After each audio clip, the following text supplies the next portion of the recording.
Hey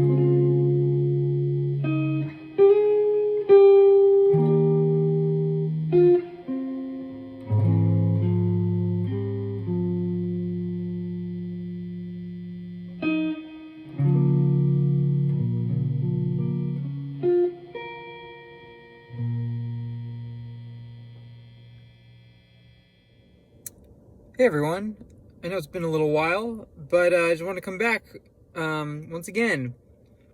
This is a call to awaken. Well, I just had a really great experience and learned some really important things from it.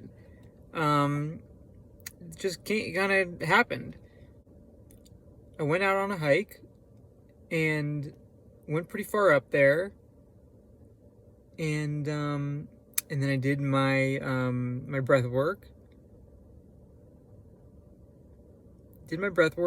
And then as I was coming down, it was getting pretty dark, and I realized, oh, there's no lights here, and I didn't bring my phone with me. So as the night progressed, I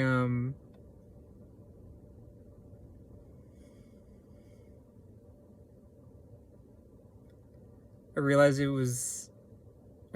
I wasn't going to be able to see. And that's exactly what happened. So I'm on this trail and I can barely see the next step, and everything is getting dark. Interestingly, it was a great lesson and sense of adventure. For one, I learned to trust. Even if I couldn't see in the dark. I knew that I would find my way back. I had to take one step at a time.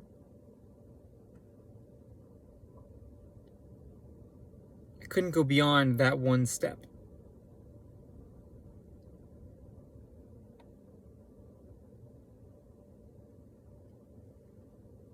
I couldn't even see beyond that one step.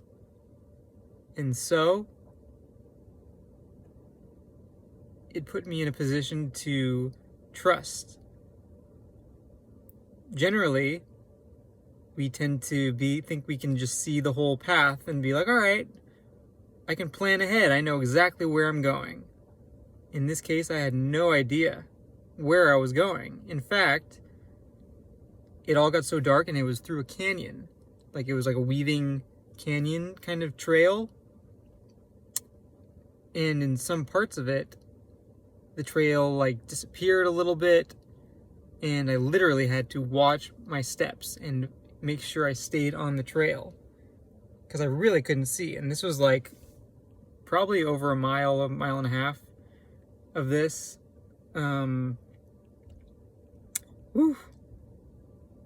But definitely some important lessons, because life tends to work one step at a time on a path.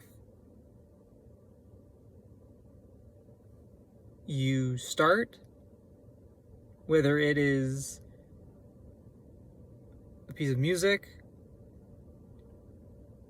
or a paper or a book you're writing or a new business, whatever it is, you start with a step.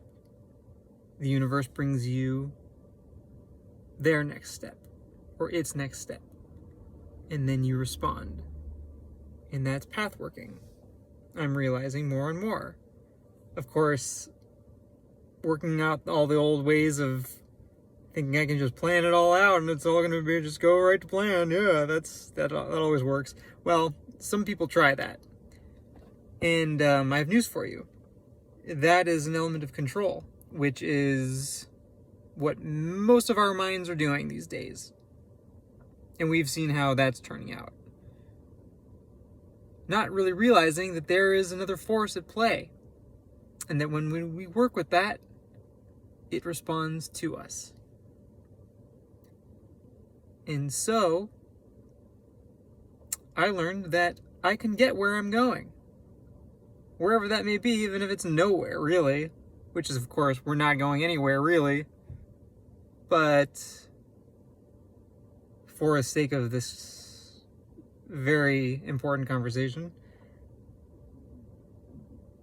I know that I can get where I'm going by taking one step and trusting. Take the next step and trust. Take the next step and trust. As a jazz improviser, sometimes I don't know what I'm going to play. In fact, I'm not supposed to know.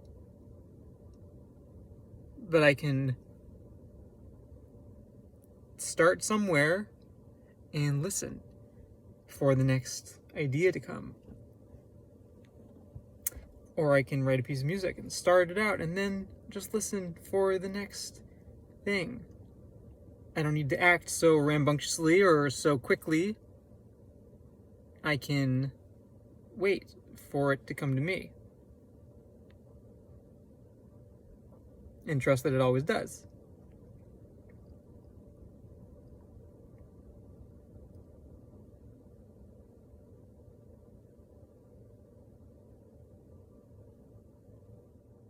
And life is very much like an improvisation. So, in improvisation, if we try to control something or worry about something that's coming in the future, then what happens? We lose the moment. And the moment is all we have. The moment is where it all unfolds. So, anybody who's an improviser knows that you can't really plan for something that's in some future because the future doesn't exist. It all happens now. There is only now. And there's no way to know the next thing, 3 things after this thing. There's only this thing. There's only this. There's only now. So that's what the universe taught me today. And I thought that was a very valuable lesson, both in life and in music. Because what happens when our minds go to the future or to the past? We lose all that we have, which is now. It's all we ever know. It's all that exists.